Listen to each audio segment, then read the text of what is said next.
अंग्रेज़ के ज़माने में एक राजा रहता था जिसका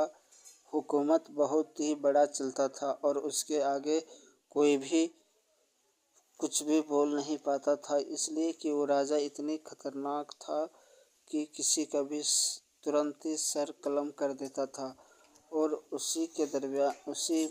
घर में एक रहती थी शहजादी, जो जिसका राजा का बेटी थी, जो बहुत ही खूबसूरत और बहुत हसीन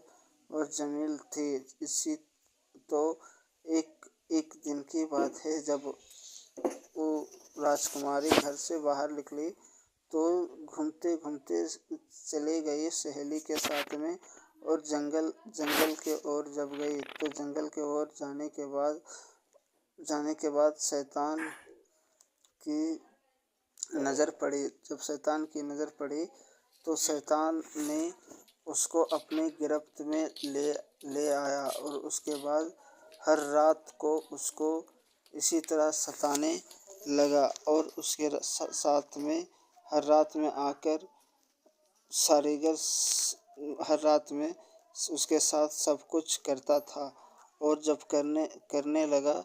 तो बहुत ही चिल्लाती थी, और जब चिल्लाती थी तो राजा ने परेशान होकर उसको बोला कि क्या कर रही है। जब धीरे धीरे ये बात को पूरा फैल गया तो राजा ने एक तांत्रिक को बुलाया और उस तांत्रिक ने राजा को बोला कि मेरी बेटी को ठीक कर दोगे तो हम तुमको जो भी इनाम मांगोगे वो इनाम देंगे।